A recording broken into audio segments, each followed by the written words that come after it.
Take a look at this scene.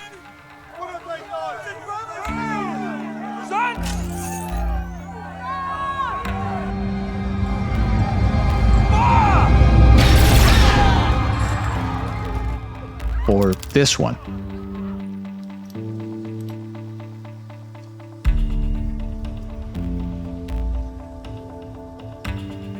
These are scenes from Disney's latest Star Wars series. Which is interesting because you would not expect this to be either in a Disney TV show or in Star Wars. To be honest, nothing would surprise me at this point. And believe me, you don't know the half of it. This is Tony Gilroy. He is the showrunner of the series Andor, and the man who dared Disney to let him realize his vision of Star Wars Galactic Civil War. All right, what if I want to do an opening scene where he goes to a brothel and kills 2 cops who roused him. We're going together. What happened? This is not the kind of Star Wars that we've been seeing this last decade. And let me tell you, this hits different. Oppression breeds rebellion. People will suffer. This is what revolution looks like. If it goes up in flames, it will burn very brightly. It was wonderful to think about how all of these rebel fighters came from all over the galaxy, from all of their different cultures, and a year later, coming together, working together, becoming more of a unified fighting force. Let's agree. They didn't need to make the outfits of all the rebels look different. Take it one step further. They didn't need to think about how they all come from different places in the galaxy, which is why they look different. But they did. This is attention to detail, and it matters. Okay, am I the only one that gets completely pulled out of a movie when there's a scene where the character is supposed to be playing a video game but is clearly just spamming random buttons on the controller? Watch out for the ghosts. Anyway, nerd rage aside, I think details like this one matter because you can lose spectators with this nonsense. The people who really like what you've done are probably going to watch it more than once, and they're going to notice if you're getting sloppy, and it will reduce their enjoyment or make them take your work less seriously. One mishap or two is fine, it's quirky or whatever, but if it becomes a trend, you might have a problem. But another way of thinking about this is to flip it around. How nice is it to watch a movie you loved and discover new details you missed the first time? Which is why I appreciate when Cassian Andor does lots of different little things. Some of them you notice, like the typical variety of checks before piloting a ship. But he also does these things when he is not the focus of attention, like quickly switching targets when the priorities change. It makes him actually seem like the rebel agent that he is, and makes the entire thing more believable. You can see the same level of detail with every character in the series, even in the background ones. They're not just randomly touching props, their actions are intentional, helping to make it feel like these are things that people in this galaxy actually do. But there's other good reasons to pay attention to details like this. In our last Andor video, I talked about how the show is very good at immersing the viewer by using elaborate sets, natural dialogue, and making deliberate cinematography choices.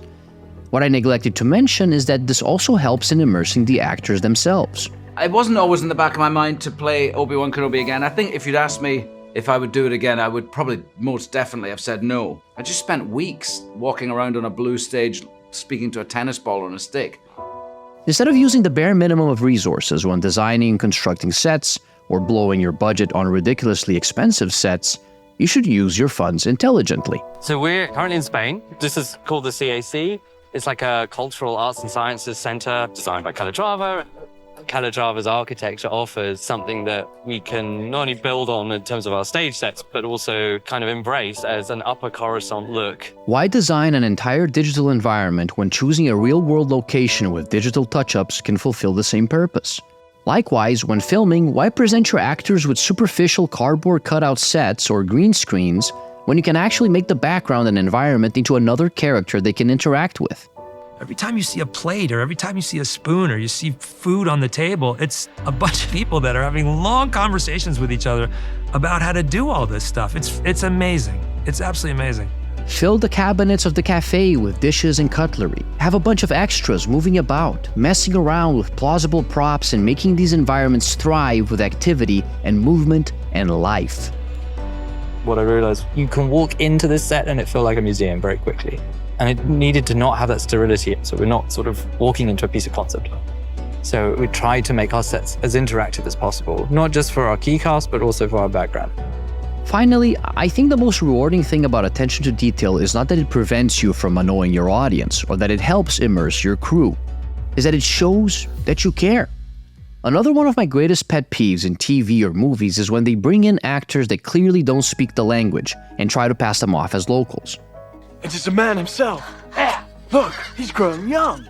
But what I really despise is when shows make consistent use of made-up words, but clearly did not bother to actually try and make them fit into a semi-plausible language.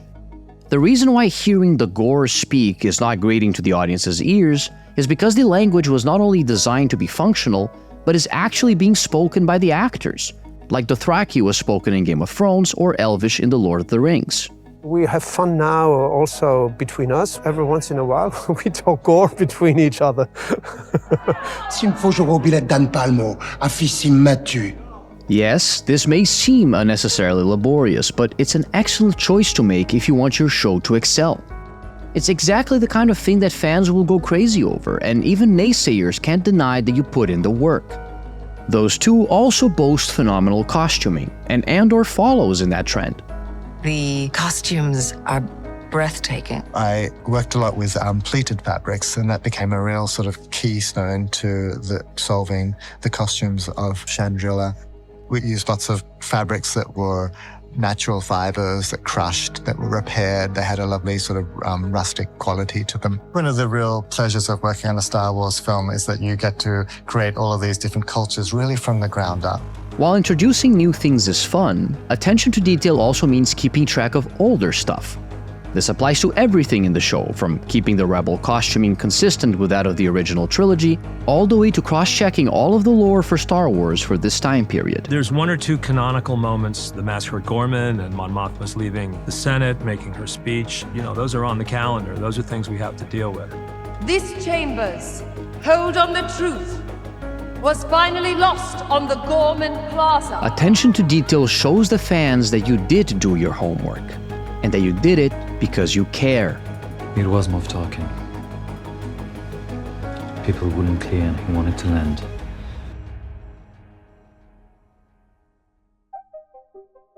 Okay, let's be real here. When you're upset because the show is just not the same, you're not really upset because the show changed.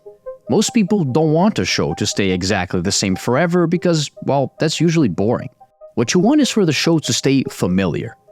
The worst feeling for a fan of a franchise is when you no longer feel that recognition when watching it, like the show lost the secret sauce and has failed to reproduce it. Still, I usually look at various different sources when trying to determine whether a story has truly lost the plot and is really going in a direction that most people disagree with, or if outlets are sharing an opinion that is not proportional to how the rest of the audience feels about a story. Reading reviews and stories is part of my research for these videos. I try to read a bit of both sides, but lately with how wild these algorithms are getting, if I don't pay attention, I find myself reading stories in an echo chamber. That's why I have come to really appreciate today's sponsor, Ground News, which is an app and website that aggregates news from multiple sources and really helps me be aware of the biases of every source that I am reading. For example, if I see a review of Andor saying, "Why Andor has nothing to do with anti-fascism?" my first intuition is to ask myself, okay, is there an agenda here? With Ground News, I can see that this story has over 20 news sources covering it. I can compare headlines to see how different sources frame the same story, and see what is the political leaning of each source, whether it's left, center, or right. The feature that I love the most is that it shows me the ownership of each news source. This one, for example, is published by an Italian right-wing nationalist online newspaper, so things start making a bit more sense.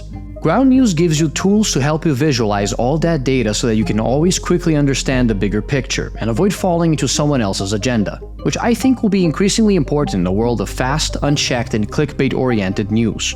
I think they're doing something very important here, and if you're interested, you can check it out using the QR code on the screen or our link ground.news/begast in the description and get 40% off their Vantage plan for unlimited access. But be quick, this discount is not gonna last long. Again, that's ground.news/Begast to access it at just $5 a month and see the full picture of the stories that you read. Anyway, leaving reviews aside, the fact of the matter is, we may not mind changes to the recipe or even the dish as long as the flavors are familiar to us. And when watching Andor, I knew that my metric for how consistent the show was between seasons would be the characters. So let's talk about character arcs for a second. Marva Andor has a very simple and clear character arc in Season 1. She goes from being afraid of the Empire to rising up against them. It starts low and it ends high. It's a slash, from the bottom, rapidly rising to the top, and the arc ends with Marva's speech, which in a way is a triumph. Fight the Empire! To me, letters and other symbols are an easy way to picture character arcs. It starts here, goes through here, culminates here, and ends here. What really matters is that when I'm looking at this character from Season 1, I should be able to tell what kind of arc they are going through. And it will only be a satisfying arc if the result is a plausible possibility. For instance, let's say we have a character that is on a downward slash type arc, and the season or movie ends with them in a bad place, like Luke Skywalker at the end of The Empire Strikes Back. Well, I would expect him to climb back out of it in the next movie, but I won't know what happens until I see it. Maybe it turns out to be a V-type arc, where the character progressively rises from the bottom to the top, which is more or less what Luke does. They do kinda just skip over how he got his mojo back, but anyway, that's one possibility. Maybe it's an N-type arc, where I learn of the character's backstory, then witness firsthand how this allows them to suddenly rise back to power. Or it could even be an M-type arc, where Luke falls to the dark side in the end. What I most definitely don't expect to see is the S-shape that would be Luke flying away to another galaxy. And that's the essence of continuity. You can make wild decisions about your characters and where they fit in the story, as long as you don't betray the essence of their journey. I think that's what got a lot of people upset with the sequels. At best, Luke's journey becomes a W shape, with him just kind of repeating the same journey he had in the original movies, with failure then triumph. At worst, it's just something completely different from what they originally envisioned for the character. In this sense, the show has a solid grasp on how to shape the journey of its characters because, well, the ending for some of its main cast is already written. Andor makes sense because we know Rogue One, you know, therefore he can be the guy that can take you through that because you know the end of that guy, you know. It is a beautiful excuse to meet all these people that would never get a film done about them, you know.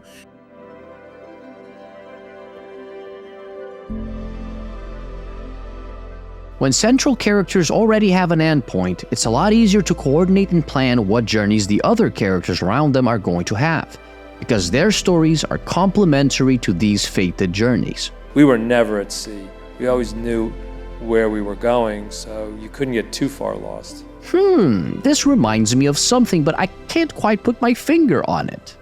Yes, I know. Here he goes with his prequels again, but I'm a millennial, okay? I'm contractually obligated to bring these movies up as often as possible.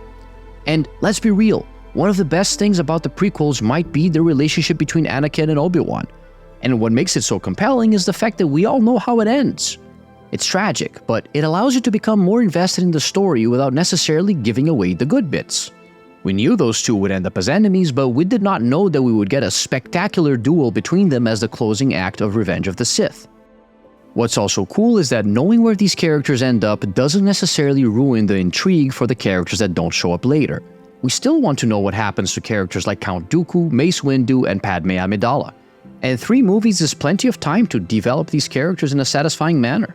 All 3 of them end up victims of Anakin's destructive path towards the dark side, and serve the purpose of showing the full extent of a fall that was only mentioned to us before, giving the tragedy of Darth Vader's story a weight it did not have.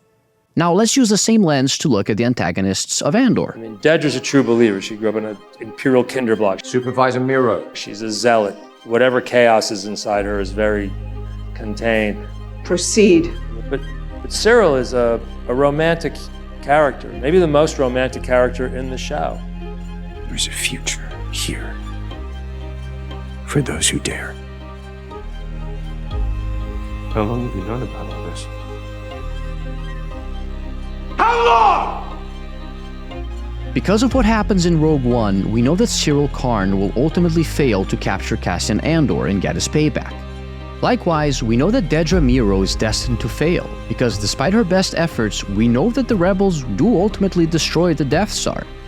But that doesn't matter. What we want to know is where will they be when the Empire they so desperately believed in comes crashing down. Since they are constrained by the original story, Star Wars writers are forced to get creative within their constraints. But in a way, that might have been something that the sequels could have benefited from. By having endings fixed in stone, writers have to craft complex individual stories that meaningfully intertwine with the original cast without overtaking future relationships and plot lines. I genuinely feel like every character in this show was written with a clear ending for them already planned, even if they are not even a part of the larger Star Wars canon. The choices they make, the relationships they find and leave behind, their failures and triumphs all culminate in one or two key moments for the characters, which will give sense to their journey. And since these are often not the main characters, they are the perfect vehicle for communicating the more subtle messages of the show. The main message for Andor seems rather explicit, and I think Diego Luna himself says it perfectly. Revolution comes with laws, with injustice, with the tons of danger, fear, sadness, but at the end, revolutions happen because love exists, and there's a need to give yourself for someone or something. I've never loved anything the way I love you. You'll never feel right unless you're doing what you can to stop them. One of the criticisms that I have heard about Andor is that the show beats you over the head with this message of sacrifice, and that's a fair criticism. But this is not uncommon for television. Breaking Bad, The Sopranos, and The Wire are examples of widely acclaimed shows that have one big, obvious message. Crime is enticing and profitable, but there is always a price to pay in the end. However, this message is not what people watch these shows for. The loud main message is there to divert your attention from everything else that is unfolding, and ideally, the show will get you to ask yourself a simple question. What are they actually trying to do here? And in Andor's particular case, why use Star Wars, of all franchises, to tell this story?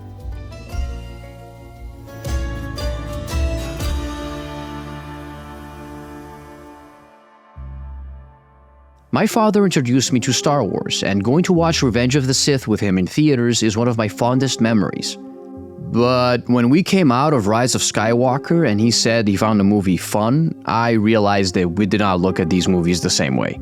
For instance, he doesn't particularly care for the prequels, in part because the movies take themselves too seriously to the point of being kinda lame and boring at times. And if we're talking about being conventionally fun, I can see how the sequels could be more entertaining for him. At the end of the day, none of these newer movies will be as fun and exciting as the original trilogy was to him, so he has no reason to feel much attachment. For me, the mark of a good show or movie is not only that it's entertaining, but that it is seriously trying to embed meaning into the world that is being built and the story that is being told. One way to look at it is that, beyond the message conveyed by its main story, fiction can use its world to convey emotions, ideas, and philosophies, which seems to be the essence of what George Lucas was trying to do with his movies. It's a wonderful idea. Translate the themes of myths and epic sagas onto the big screen.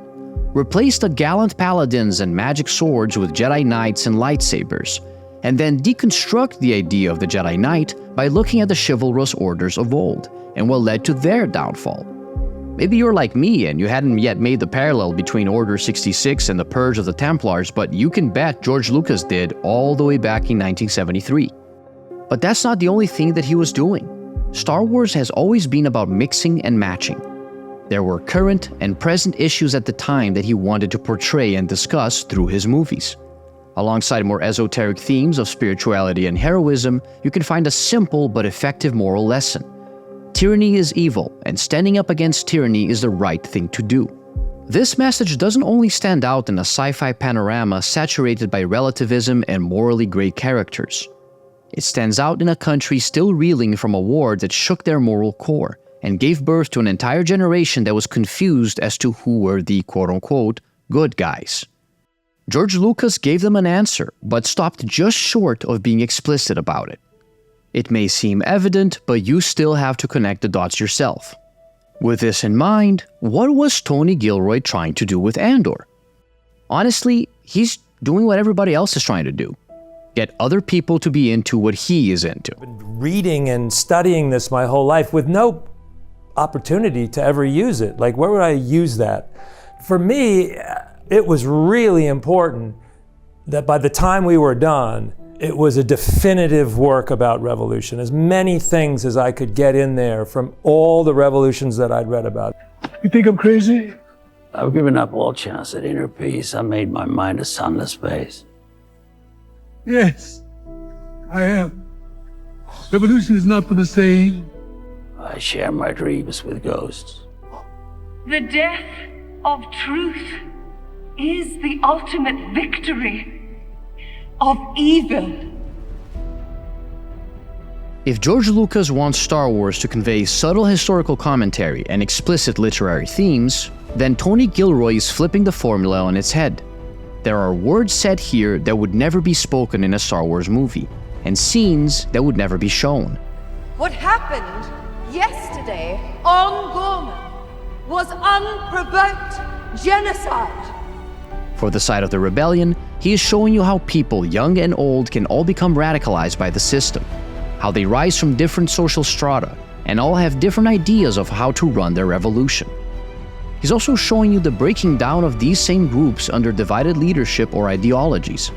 And he's showing you the cost of choosing this life: hunger, anxiety, and exhaustion, addiction, loneliness, and trauma. Take the guy back to when he was a roach, the worst night of his life, and see if you can, 5 years, if you can get him to be the guy in the other movie and that trip. Tell him he knows everything he needs to know and feels everything he needs to feel. And when the day comes that those two pull together, he will be an unstoppable force for good. That 5 years is, of the calendar in Star Wars lore, is just super potent. It's this epic rise of fascism and authoritarianism and takeover, and it's a whole bunch of people oppressed, backed into a corner, having to react. It's literally history coming and kicking down the door of all the people that are there. If I die tonight, was it worth it? You made this decision long ago. The Empire cannot win. For the side of tyranny, he is showing you assassinations, tactical teams apprehending enemies of the state, and even false flag operations. The varied and violent means of repression for a totalitarian regime. But he is also showing you the constant struggle between ignorant pawns, complicit public servants, ambitious bureaucrats, and the propaganda machine covering all of their tracks. Everybody who's watching the show has some experience with some large organization, or worked for a large organization, or complained to a large organization. They don't work the way organizations want to work. They leak and they rust and they mess up, and people want corner offices and someone wants a parking place. And for what it's worth, I'm just as empathetic with all those characters as I am with everybody else in the show. You have to write them the same way. And what's fascinating about it is how it fails. And what's fascinating about it is how the insecurities come through, and the appetites and the greed. I think it's real. I think people recognize it, and it makes for good drama. While all of this is put on display, the literary themes underlie all of it. The world we are seeing is not just a background for a main narrative. It is a collection of stories, all of which have their own moral lessons, ironic twists, and tragic developments. And it's these stories that, interwoven within the many plots and subplots of the show, catch us off guard while we are looking for meaning, and instead make us feel it. And that is why Andor hits different.